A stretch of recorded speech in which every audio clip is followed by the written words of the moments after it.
نحمده ونصلي على رسوله الكريم أما بعد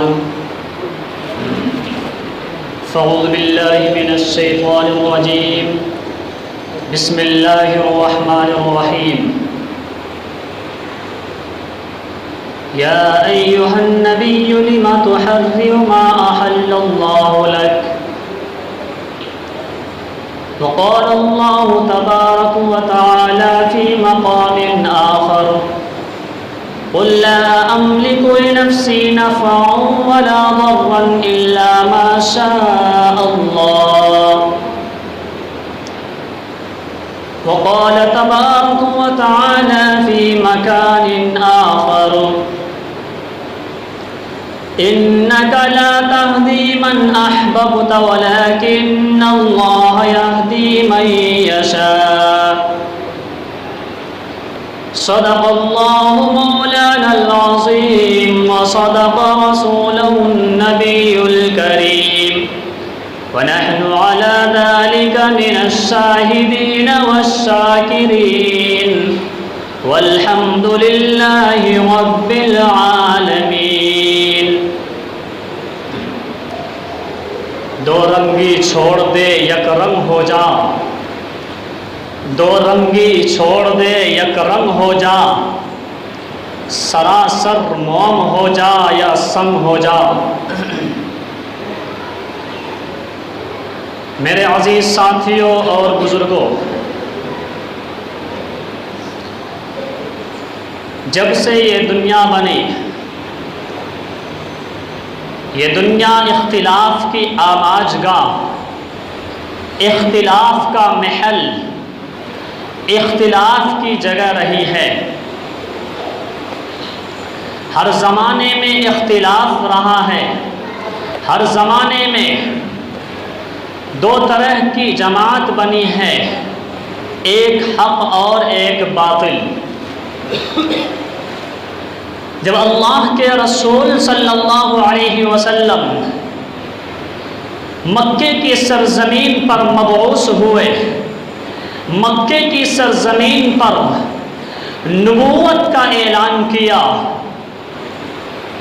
تو تمام کے تمام لوگوں نے آپ کی مخالفت کی، آپ کے خلاف آواز بلند کی، آپ کے خلاف صدائیں بلند کی، آپ کے خلاف تحریک چلائی گئی، آپ کے خلاف میٹنگ کی گئی تاکہ آپ کی آواز کو دبائی جائے، تاکہ آپ کی مخالفت کو لوگوں کے ذہنوں میں گھولا جائے۔ لیکن رب کائنات کی قسم، اللہ رب العزت کے حکم سے آقائے مدنی کی آواز بلند ہوتی گئی اور چار دنگ عالم نے آقائے مدنی کا فرمان اور رب کا فرمان جاری ہو گیا۔ جب اللہ کے رسول صلی اللہ علیہ وسلم اس دنیا سے چلے گئے، جب آپ اس دنیا سے کوچ فرما گئے، جب آپ کی وفات ہو گئی، آپ نے ایک جماعت چھوڑی، صحابہ کی جماعت چھوڑی۔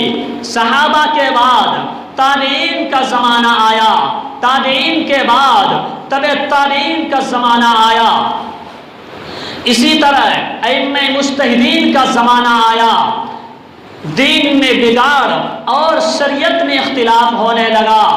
اس میں دو طرح کے لوگ پیدا ہوئے، ایک نے دین میں کمی کی، یعنی دین میں جو چیزیں موجود تھی ان چیزوں میں کمی کی، اسے ملحد کہا جاتا ہے، یعنی دین میں کمی پیدا کرنے والا۔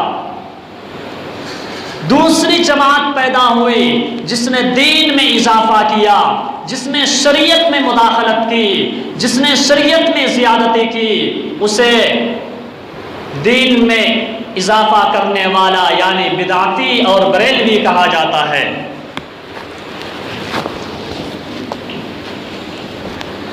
میں نے اس سے پہلے آپ لوگوں کے سامنے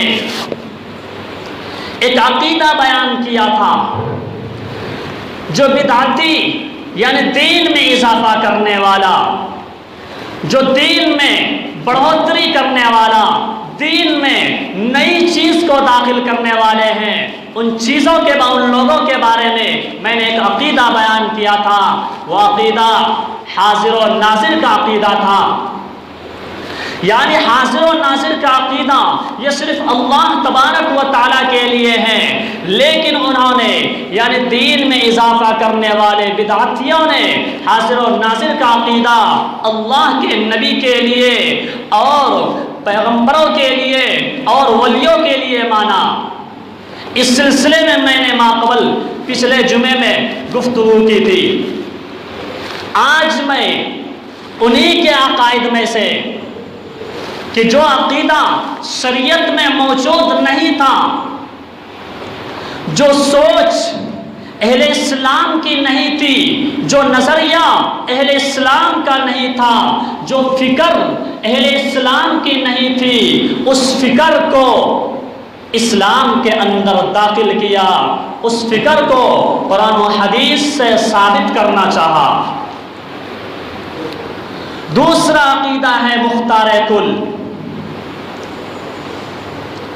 ان بریلویوں ان بدعتیوں کا کہنا یہ ہے کہ مختار کل، مختار کے معنی اختیارات کے آتے ہیں اور کل کے معنی آتے ہیں تمام کے تمام،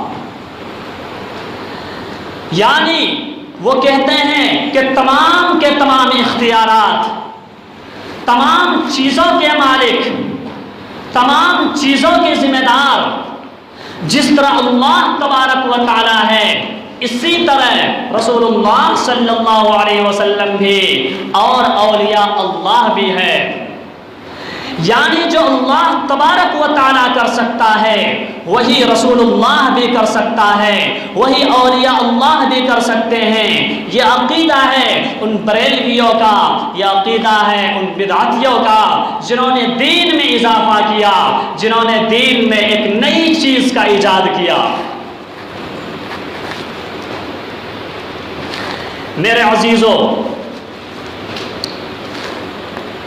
قرآن حدیث کو غلط سلط بیان کر کے، قرآن حدیث کی آیت کو بیان کر کے اس کا غلط مفہوم سمجھایا اور لوگوں کو اس پلیٹ فارم پر لانا چاہا کہ اللہ تبارک و تعالیٰ تو مختار کل ہے ہی، لیکن اللہ تبارک و تعالیٰ کے ساتھ ساتھ پیغمبر نبی، پیغمبر اسلام یعنی اللہ کے رسول صلی اللہ علیہ وسلم اور اولیاء بھی مختار کل ہے، یعنی تمام چیزوں کے اختیارات ہے۔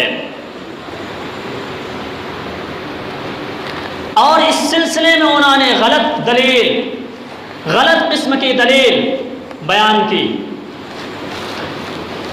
چنانچہ ایک واقعے سے، اللہ کے رسول صلی اللہ علیہ وسلم کے ایک واقعے سے ایک دلیل بیان کرتے ہیں۔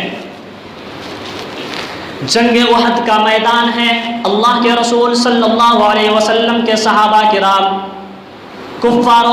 کفار مکہ سے قتال کر رہے ہیں، یعنی مشرکین مکہ سے جنگ کر رہے ہیں۔ حضرت قتادہ رضی اللہ تعالی عنہ کے آنکھ میں تیر لگ جاتا ہے، حضرت قتادہ رضی اللہ تعالی عنہ کی آنکھ نکل آتی ہے۔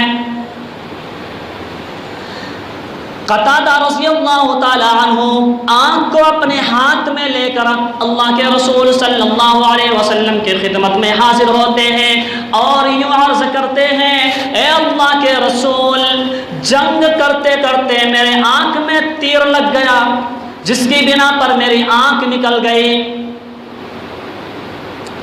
اللہ کے رسول صلی اللہ علیہ وسلم اس آنکھ کو ہاتھ میں لیتے ہیں اور حضرت قتادہ رضی اللہ تعالی عنہ کو دوبارہ لگا دیتے ہیں۔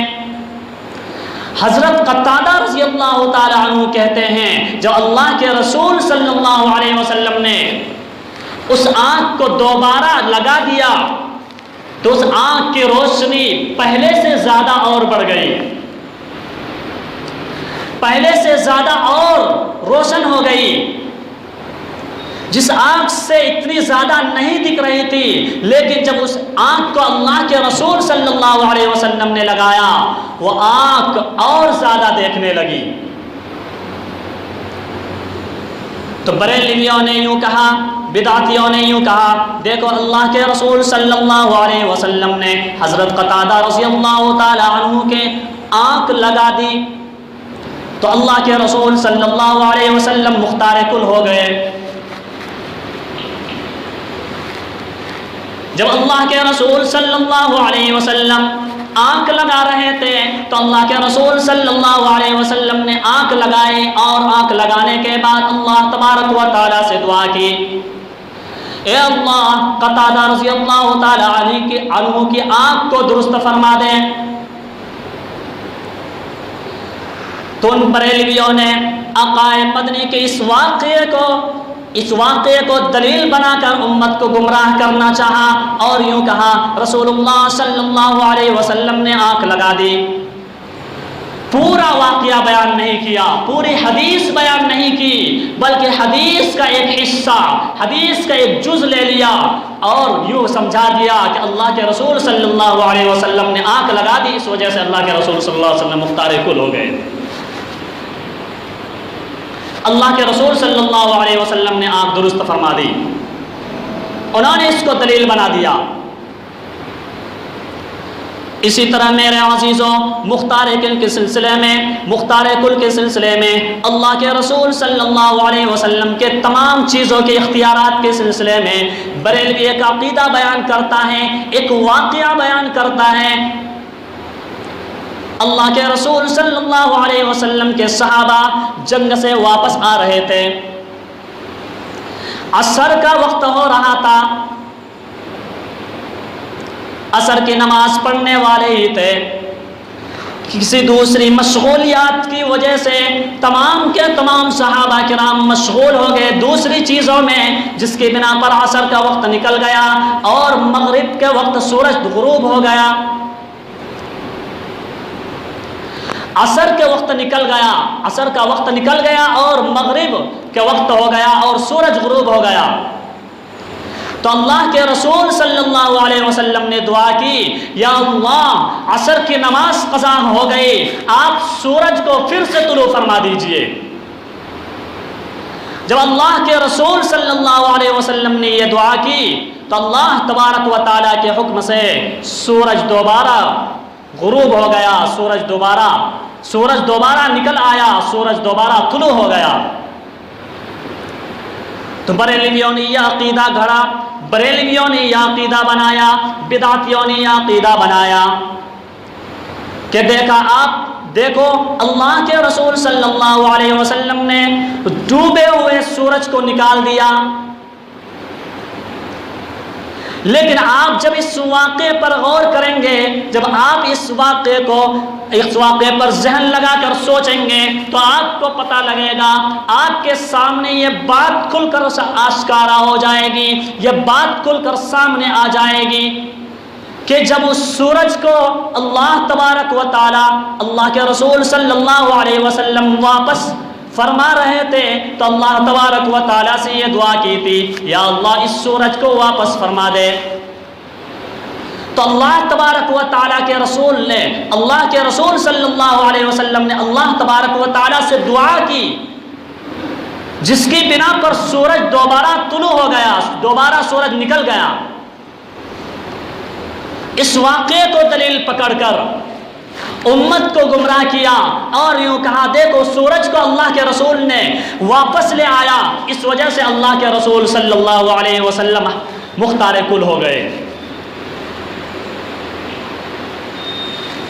میرے عزیزو جب ہم قرآن پر غور کرتے ہیں، قرآن و حدیث پر غور کرتے ہیں، اللہ تبارک و تعالی نے قرآن مقدس کا 28ویں پارے سورۃ تحریم میں ارشاد فرمایا، یا ایھا النبی لما تحرم ما احل اللہ لک، اے نبی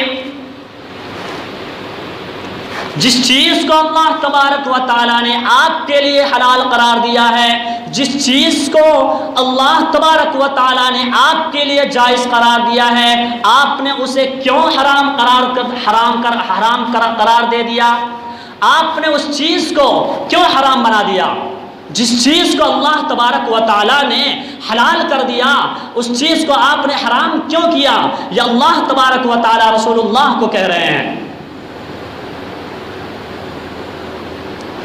میرے عزیزوں، اگر اللہ کے رسول صلی اللہ علیہ وسلم کو تمام اختیارات ہوتا، تمام چاہتے ہوتی، تمام کے تمام چیزوں کے اختیارات ہوتا، تو اللہ کے رسول صلی اللہ علیہ وسلم کو اللہ تبارک و تعالیٰ یہ کیوں کہتے ہیں کہ اے نبی، آپ کے لیے جس چیز کو حلال قرار دیا گیا اس چیز کو آپ نے کیوں حرام قرار دیا؟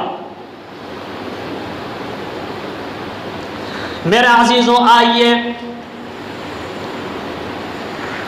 ابو طالب آپ کے چہیتے چچا ہیں۔ ابو طالب کے سلسلے میں اللہ کے رسول صلی اللہ علیہ وسلم بہت زیادہ فکر مند ہے، بہت زیادہ اللہ کے رسول صلی اللہ علیہ وسلم کی یہ خواہش ہے کہ ابو طالب ایمان قبول کر لے۔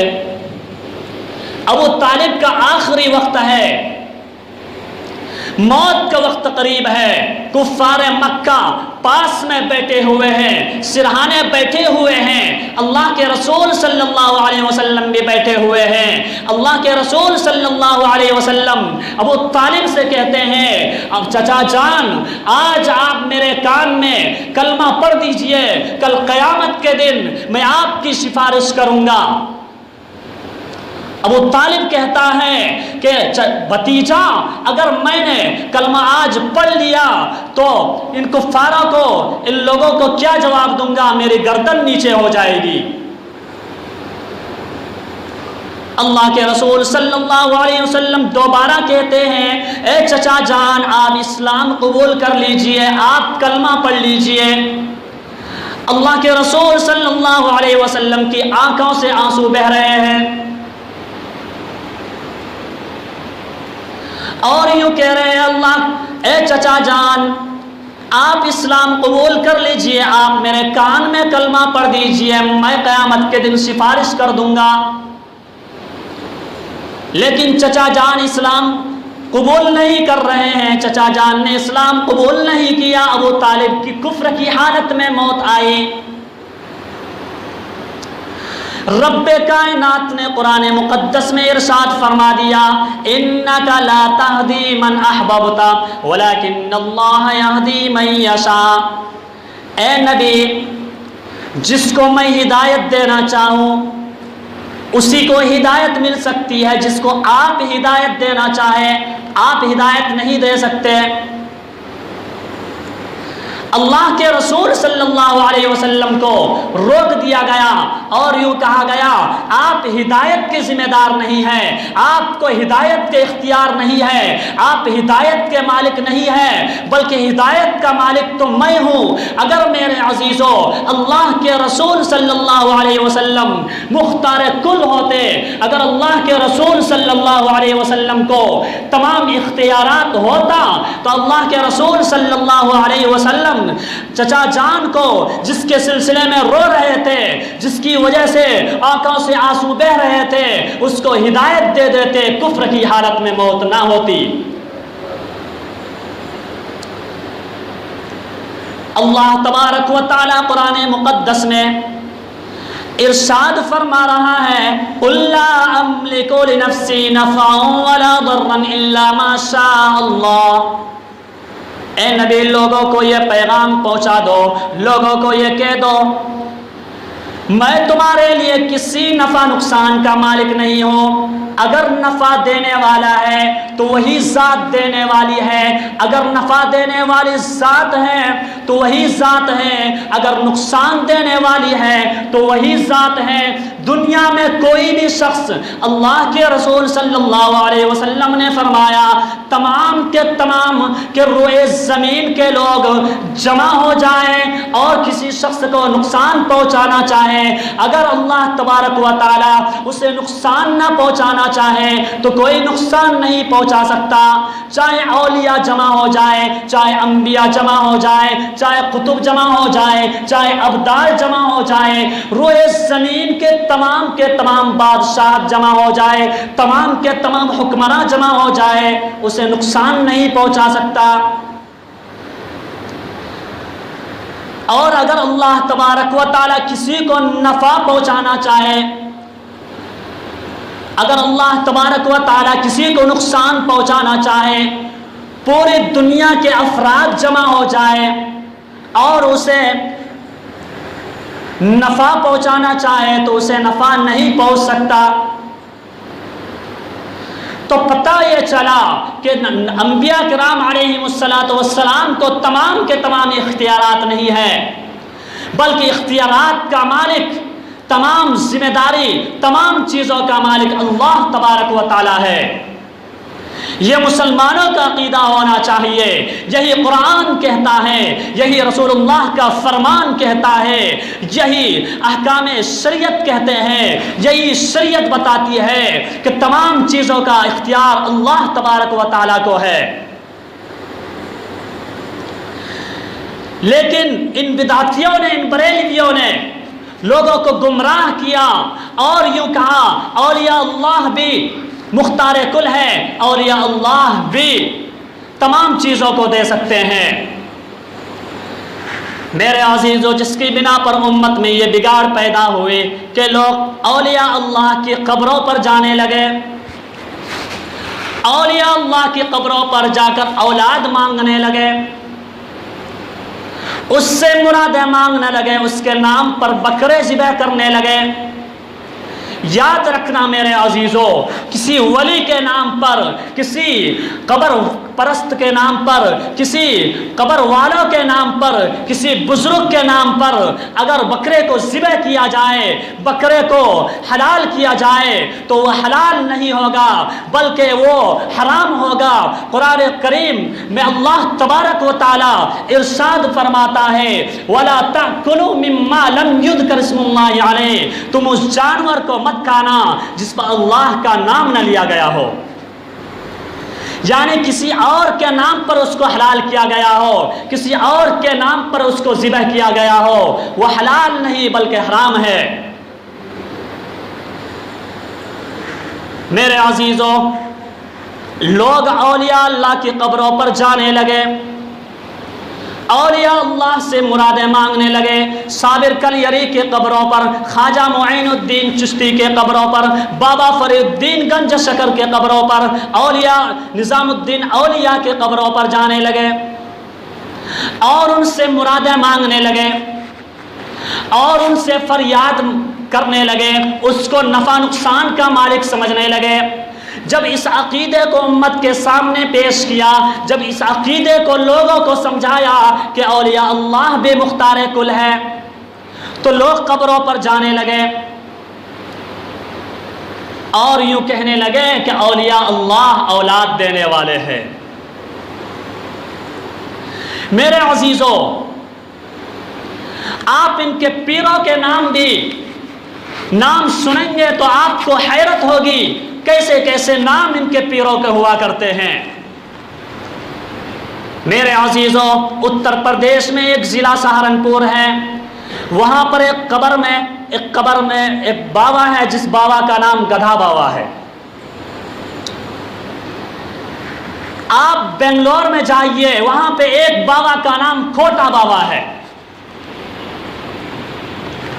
میرے عزیزو، آپ حیدرآباد جائیں گے، چار مینار کے قریب ایک بابا کا نام ننگا بابا ہے. بابا کا نام بھی عجیب عجیب انہوں نے رکھا. میں نے پوچھا میرے عزیز یہ تو بتاؤ اس بابا کا نام گدھا بابا کیوں ہے؟ تو اس نے بتایا کہ اس بابا کا نام گدھا بابا اس وجہ سے ہے کہ یہ اصل میں کوئی انسان نہیں ہے، گدھا مرا ہوا تھا. یہاں پر رکشے والے چل رہے تھے، بدبو آ رہی تھی تو لوگوں نے سوچا کہ بہت زیادہ بدبو آ رہی ہے، لوگ پریشان ہو رہے ہیں، اس پر مٹی ڈال دی اور قبر نما اسے بنا دیا. لوگ اس پر جو ہے چادر چڑھانے لگے اور اس سے مرادیں مانگنے لگے. یہی حال یہاں پہ حیدرآباد میں ننگا بابا کا ہوا. وہ آدمی ننگا بیٹھا ہوا رہتا تھا، پاگل تھا، دیوانہ تھا، مجنون تھا. وہ مرا اور مرنے کے بعد وہیں پر دفن کر دیا گیا، قبر نما بنا دیا گیا، چادر اس پر چڑھانے لگے، نام رکھ دیا گیا ننگا بابا.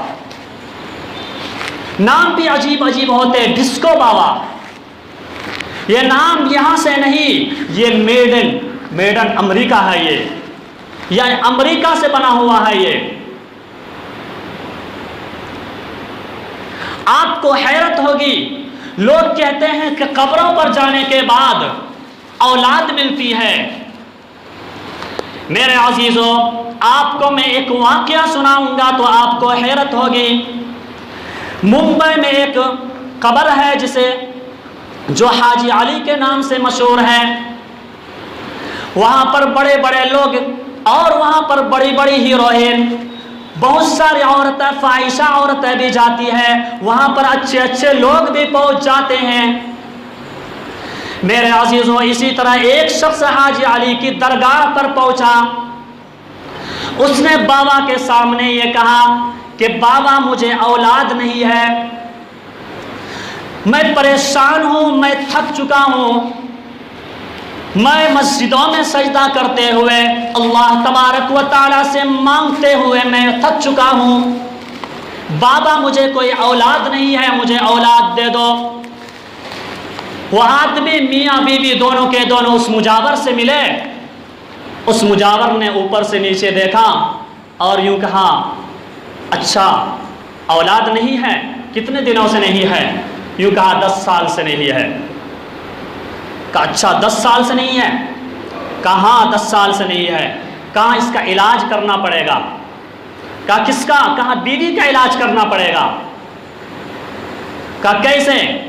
کہا کہ بیوی کو تنہائی میں لے کر جانا پڑے گا، پھر اس کا علاج کیا جائے گا۔ کہا اچھا بیوی کو تنہائی میں لے کر جایا جائے گا پھر علاج ہوگا؟ کہا ہاں بیوی کو تنہائی میں لے کر جایا جائے گا، کمرے میں لے کر جایا جائے گا، تب اس کا علاج ہوگا۔ اس آدمی کو شک ہو گیا کہ ایسا لگتا ہے کہ دال میں کچھ کالا ہے۔ وہ آدمی اس طاق میں لگ گیا کہ کیا کرتا ہے بابا، کس طرح علاج کرتا ہے، دیکھوں گا۔ اسے اس کمرے کی ایک کھڑکی مل گئی، جس کھڑکی میں اس بابا نے اس کی بیوی کو لے کے گیا تھا۔ اس کھڑکی کے پاس ایک کیمرہ، موبائل کا کیمرہ آن کر کے رکھ دیا، اور ساری رات اس بیوی کے شوہر نے، اس آدمی نے قبر پر گزارا۔ صبح جب ہوئی تو بابا بیوی کو لے کر باہر آیا اور یوں کہا اس کا علاج ہو گیا، جاؤ لے کر جاؤ اس کو۔ میرے عزیزوں، آگے کی کہانی سنیے، آگے کی داستان سنیے۔ وہ آدمی اس موبائل کو لے کر گھر آتے ہیں، گھر میں موبائل کھول کر دیکھتے ہیں کہ دیکھے بابا نے کیسا علاج کیا، کس طرح علاج کیا، دیکھے تو صحیح۔ میرے عزیزوں، آنکھیں پھٹی کی پھٹی رہ گئی، زمین پاؤں کے نیچے سے سرک گئی۔ حیرت کی انتہا نہ رہی جب اس موبائل کو کھول کر دیکھا گیا، جب ویڈیو دیکھی گئی تو اس سے پتہ یہ لگا کہ بابا گلاس میں کوئی نشہ آور دوا ملا رہا ہے۔ دوا ملانے کے بعد اس کی بیوی سے یوں کہا گیا اس دوا کو پی لو۔ جب اس کی بیوی نے اس دوا کو پی لیا، وہ فوراً بے ہوش ہو گئی۔ اس بابا نے اس کی بیوی کے سارے کپڑے اتارے اور اس کے ساتھ زنا کیا۔ جب زنا کیا، جب اس چیز کو اس آدمی نے دیکھا، اس نے میڈیا والوں کو خبر دی، زی نیوز والے سب سے آگے اس میں تھے۔ آہستہ آہستہ خبر وائرل ہونے لگی، خبر جنگل کی آگ کی طرح پھیلنے لگی، خبر بہت زیادہ پھیلنے لگی۔ پھر ان تمام مجاوروں نے ایک میٹنگ کی کہ کیا کیا جائے، اگر یہ خبر ساری دنیا میں شائع ہو گئی تو ہمارا کاروبار بند ہو جائے گا، ہمیں پیسے کہاں سے ملیں گے، ہمارا تو اسی سے گزارا ہوتا ہے، ہمارے روزی روٹی کا سوال ہے، اس وجہ سے کچھ کیا جائے۔ اس نے زی نیوز والوں کو، اس نے دوسرے چینل والوں کو 2-4